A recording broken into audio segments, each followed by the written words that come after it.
Good evening. You're tuned into Nocturnal FM, the station that whispers the stories too strange, too dark, or too true to tell anywhere else. Tonight I bring you a dispatch from the edge of the ordinary, a story from the people who sit at the intersection of calm and chaos. Listen closely, because this is not a tale that ends when the lights come on. I've been a 911 dispatcher for 12 years, 7 of them on the graveyard shift. After that long, you think you've heard everything. The drunks, the domestic arguments, the panicked stammering after a crash. It all becomes a kind of background hum, a rhythm of human misfortune you learn to navigate without letting it touch you. You have to. It's the only way to stay sane.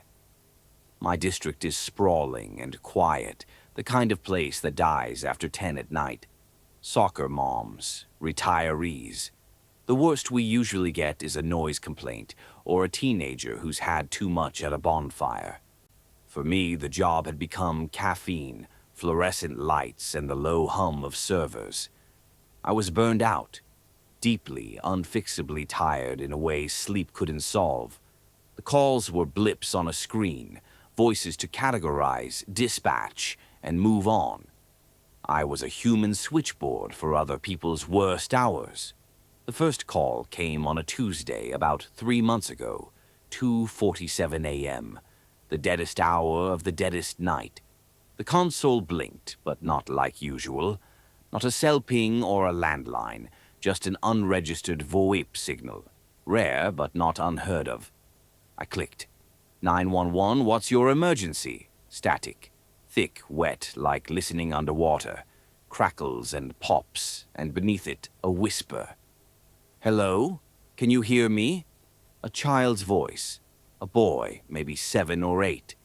Trying not to move his lips as he spoke. This is 911, I repeated, louder, clearer. I can barely hear you. What's your emergency?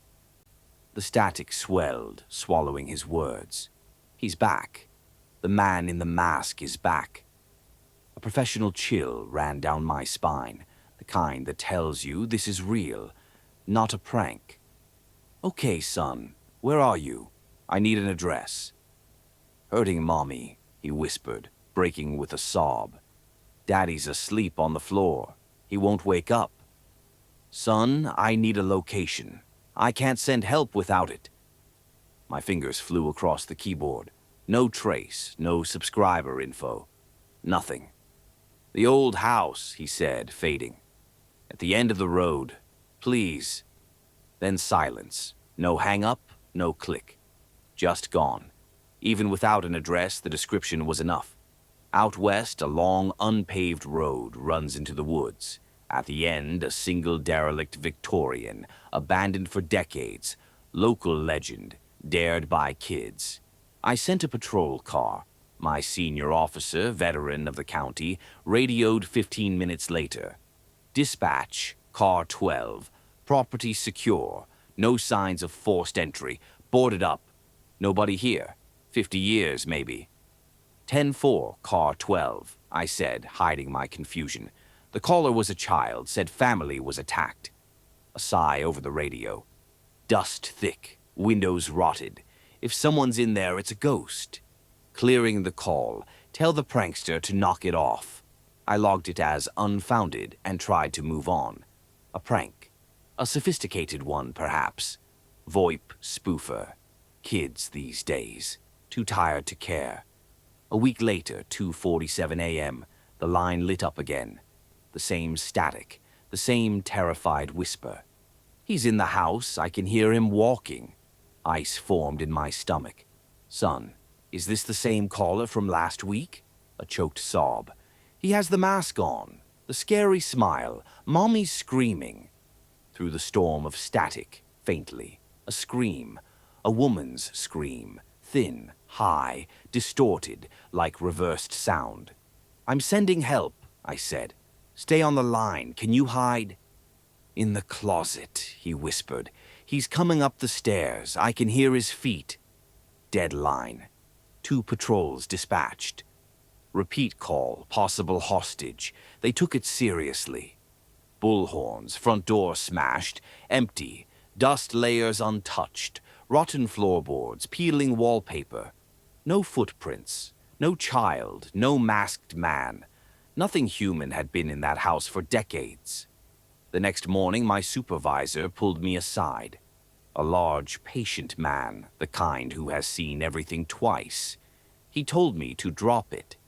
It's a glitch, he said, avoiding my eyes. Crosstalk from another jurisdiction, some electronic echo.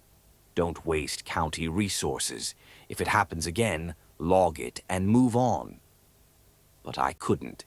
The boy's voice, too real, pure terror. You can't fake that. Not even the best actor in the world can replicate a child who thinks his mother is being murdered in the next room. The calls kept coming. Every Tuesday, like clockwork, 2:47 a.m. Each call, a new piece of the same horrible puzzle. He's hurting Daddy now. There's so much red. Mommy stopped screaming. He's looking for me. I can hear him opening doors. Every time I dispatched a car. Every time the result was the same. Empty house. Dust thick on every surface. Rotted floors. No footprints. No child. No man in a mask. The cops got angry. I became the boy who cried wolf.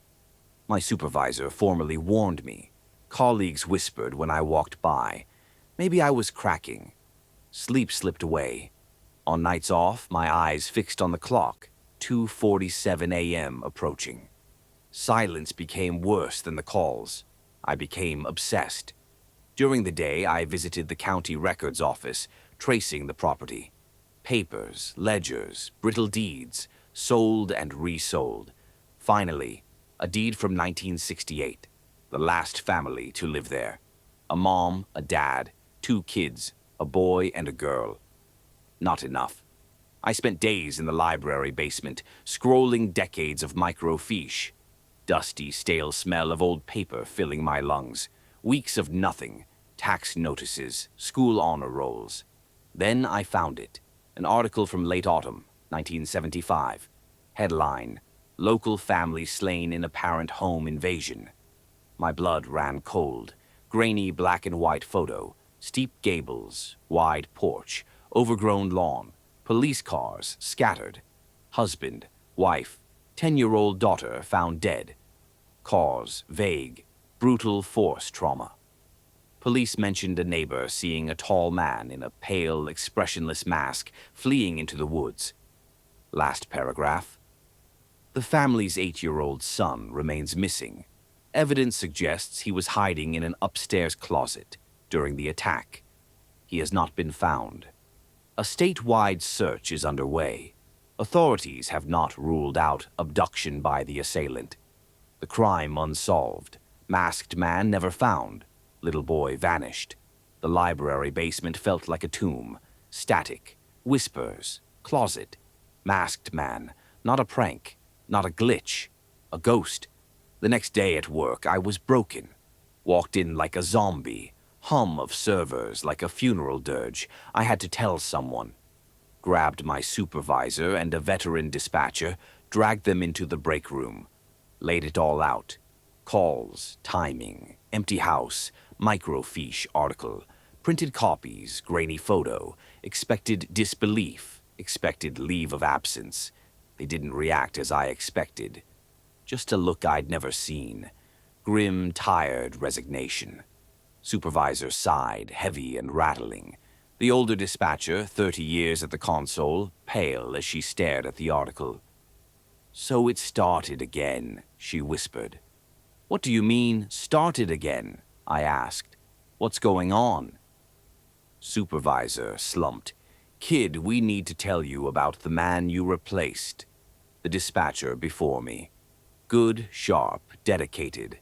A year before I was hired, he began obsessing over the same address. Old house at the end of the road. Cars dispatched repeatedly. Patrols returned empty. Files pulled, days at the library. He claimed calls no one else could hear. We checked logs, supervisor said. System never recorded them.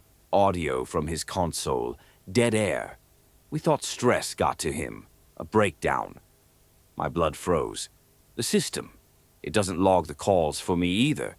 They just appear, then vanish. Older dispatcher nodded. We know. Same.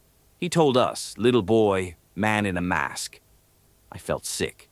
What happened to him? One night, supervisor continued, eyes on the floor. He took a call. Ashen face, typing a report, then stopped. Grabbed jacket, keys, walked out. Line active. None of us heard anything. He vanished. Where? House. Car found on the road next morning. Cold engine. Doors locked. He was gone. Silence. Police grid searched the woods. Dogs, helicopters, the works. House from attic to cellar. Nothing. No struggle, no footprints. No him. Wiped off the face of the earth. I struggled to breathe. Why? Why didn't you warn me? I whispered. How could we? Supervisor barked. New guy, welcome. By the way, console may be haunted. Last guy disappeared. Don't worry, thought he was crazy, until you came in with the same story. He leaned forward. Next time that line rings, do not answer it. If you do by mistake, hang up immediately. Do not engage. Terminate the call. Understand? Weeks passed. I became a ghost. Job on autopilot. Every sound flicker on screen made me jump. Tuesday nights, I drank coffee until my heart rattled. Thought about quitting. Where would I go? Then, last night, it was 2:45 a.m. My knuckles were white, gripping the desk. Minutes dragged like hours. 2:46. My mouth dry. Heart drumming in my ears. 2:47. The line lit up. Unregistered VoIP. A physical blow. Instinct screamed at me to answer. Child in trouble. That's the job. But I remembered my supervisor's haunted eyes, the story of the man who vanished. You terminate the call. I let it ring. Once. Twice. Console flashing like fire. Hand hovering over the button, trembling. Couldn't ignore it. I had to answer. I had to. Clicked. 911, what is your... Static. A roar louder than ever. Physical, like it pressed into my skull. Through it, the boy's voice, not a whisper now, but screaming. Raw agony. Pure terror. He's got me. He's got me. Please. He's taking me. Please, sir. Don't let him take me. Help me. Professional detachment shattered. Reflex took over, hand to keyboard to dispatch a car. But I froze. He's gone. Already happened. Not real.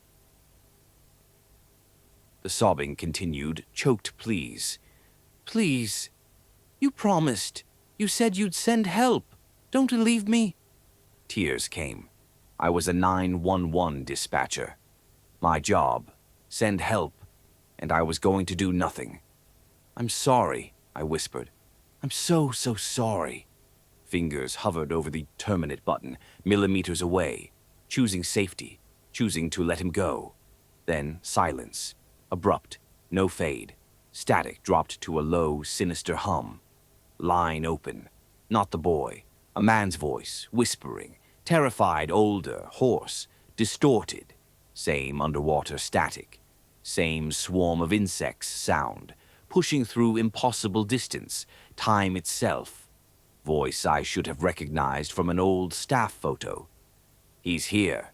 I froze, finger over the console. Ragged. Desperate. He sees you. Through the line, he's looking right at you. Cold dread, absolute, profound, death-like washed over me. I looked up across the darkened dispatch center at the plate glass windows. Nothing outside but the reflection of my own terrified face in the monitor's glow. Whispering continued, final, chilling plea from beyond hope. Please, get me out of here. You've been listening to Nocturnal FM. Tonight, remember, Some calls never end, some voices never leave, and some stories are waiting for someone to answer, even decades later. Keep your doors locked, your windows closed, and your ears sharp. The line may ring when you least expect it. Good night.